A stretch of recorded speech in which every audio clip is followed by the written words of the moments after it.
साहेब बंदगी। मैं आप मल्ला आज की वीडियो में हमारे समाज के बारे में कुछ बातें बताना चाह रहा हूँ। जो तस्वीर आप आगे देखेंगे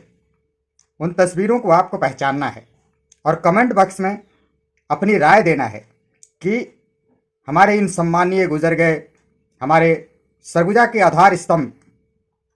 जाने माने हस्तियाँ थे और आज उनके परिवार सरगुजा संभाग में निवासरत है। सरगुजा के पनिका समाज के आधार स्तंभ का क्या वजूद होना चाहिए, हम ही नहीं कह रहे हैं, एक परंपरा कह रही है, एक संस्कृति कह रही है, एक अनुशासन कह रहा है। समाज का कोई भी व्यक्ति समाज के लिए यदि कुछ करता है तो वह निश्चित तौर से अपने परिवार, अपने आने वाले पीढ़ी, समाज के अच्छे लोगों के लिए, समाज के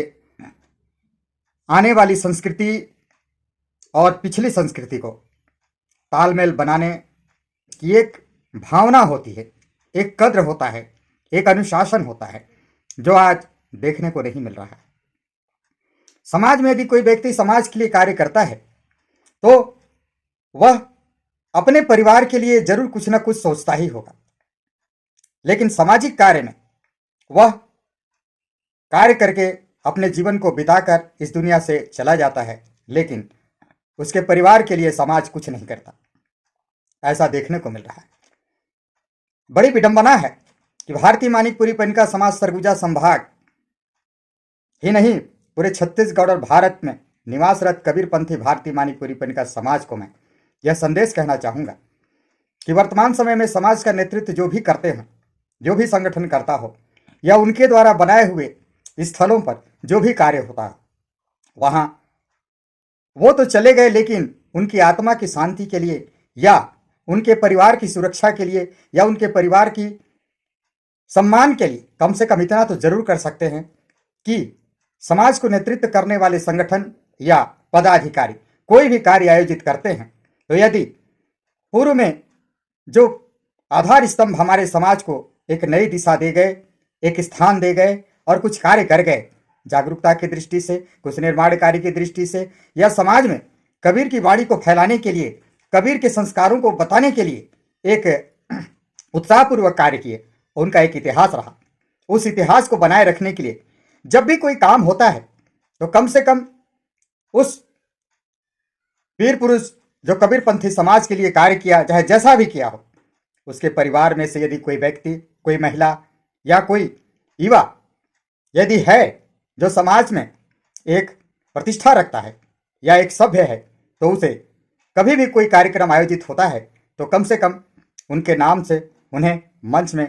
सम्मान तो दिया जा सकता है। इन बातों को मेरे रखने का मतलब यह है कि आज देखा जाता है कि हमारे जो वर्तमान प्रतिनिधित्व करने वाले लोग हैं वो कार्य जैसा भी कर रहे हों, उनकी कितनी पारदर्शिता है, वो कितने अच्छे से कार्य कर पा रहे हैं, ये सब लोग जानते हैं और वो खुद भी अपनी आत्मा से जानते हैं। हम समाज के लिए कार्य कर रहे हैं, अपने हितों को ध्यान में रखते हैं या सिर्फ समाज के हितों को ध्यान में रखते हैं, ये बात अपनी अपनी राय के अनुसार है। मैं आप लोगों से विनती और निवेदन करते हुए यह कहना चाह रहा हूँ कि हमारा समाज का एक संस्कार होना चाहिए, एक रीति होना चाहिए कि पूर्व में किए गए कार्यों का अवलोकन करते हुए वर्तमान के प्रतिनिधियों द्वारा जब भी कोई कार्य किया जाता है तो समाज के उन व्यक्तियों को याद करते हुए उनके परिवार के किसी भी व्यक्ति को मंच में उपस्थित कराकर कार्य को यदि संपन्न कराते हैं तो निश्चित तौर से हमारा एक संस्कार और एक झलक दिखेगा कि हम समाज के प्रति कार्य करने वाले व्यक्ति और उनके परिवार को हम एक आदर्श रूप में आगे ले जाने के लिए उनके छत्र छाया से, उनके आशीर्वाद से हम आगे बढ़ रहे हैं। ऐसा हमें प्रेरणा स्रोत बनना चाहिए और कोई भी कार्यक्रम करते हैं तो हम उनके परिवार को याद करें, तभी हमारे समाज में एक संस्कार बनेगा और आने वाला पीढ़ी समाज के लिए कुछ कर गुजरने के लिए लालायित होगा, क्योंकि हर व्यक्ति कुछ ना कुछ समाज से जरूर चाहत रखता है, तभी समाज के लिए कुछ करने के लिए आगे आता है। आप इसे स्वार्थ कहें या जो भी कहें, लेकिन हर कार्य के पीछे हर व्यक्ति का कुछ ना कुछ स्वार्थ होता है।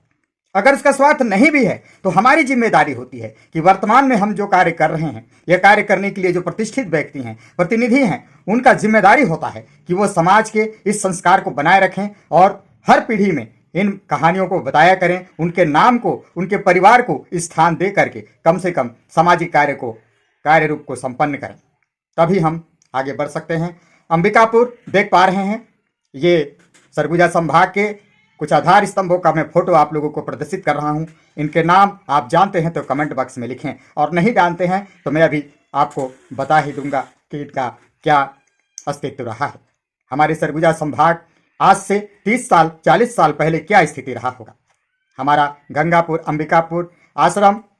का स्थिति क्या रहा होगा, उस जगह क्या स्थिति रहा होगा। इसी तरह ठिनठिनी पत्थर, इसी तरह कई ऐसे जगह हैं जहां पर इन व्यक्तियों के द्वारा एक नया जागृति ला करके आज कबीर मठ, कबीर चबूतरा, कबीर आश्रम का एक शुरुआत किया गया और नींव रखा गया। लेकिन आज इनके परिवारों को किसी भी बात पर नहीं पूछा जाता है। व्हाट्सएप में मैसेज लिख देना या किसी तरह का सार्वजनिक संदेश भेज देना अलग बात है, वो आम समाज के व्यक्तियों के लिए जरूरी है, लेकिन ये हमारे समाज के आधार स्तंभ है। इनके परिवार को लिखित आवेदन करके आप यदि मंच में नहीं बैठाते हैं तो आपका कोई अस्तित्व नहीं रह जाता है, न समाज का कोई अस्तित्व नहीं रह सकता है। जब हम अपने इतिहास को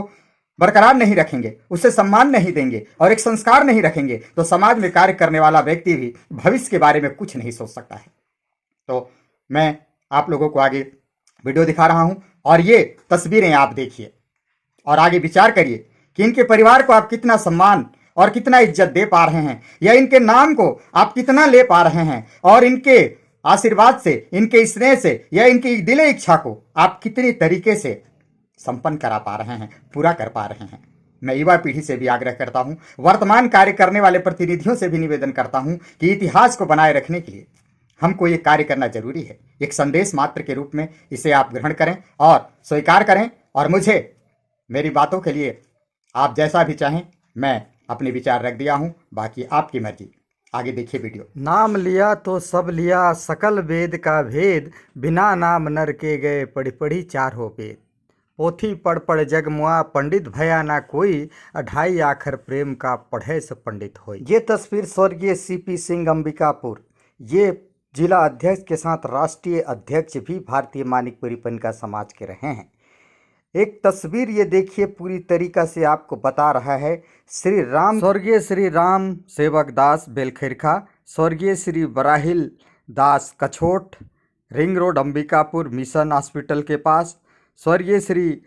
रामदास झूमरपारा भिट्ठी कला, स्वर्गीय श्री बेचन दास तेंदुआ हर्रा टिकरा अंबिकापुर, स्वर्गीय श्री बेचन दास तेंदुआ हर्रा टिकरा, और इन तमाम लोगों के साथ ये जो अंबिकापुर गंगापुर आश्रम है इसका नींव रखा गया, और इन्होंने कबीर समाज सरगुजा को एक कबीर पंथी के रूप में प्रकाशित किया और एक कबीर के विचारों को प्रचार प्रसार करने के लिए आगे लाया। हमें इन्हें नहीं भूलना चाहिए और हमेशा इनके और इनके परिवार को हमें याद करके उन्हें सम्मान देना चाहिए। मैं यह मांग नहीं कर रहा हूँ, लेकिन हमारी परंपरा और संस्कृति ऐसी होनी चाहिए कि हम अपने इतिहास को बनाए रखें और उनको कम से कम ये एक आस्था के रूप में देखें और आने वाले पीढ़ी को एक नया संदेश दें। सभी सुन रहे मेरे समाज के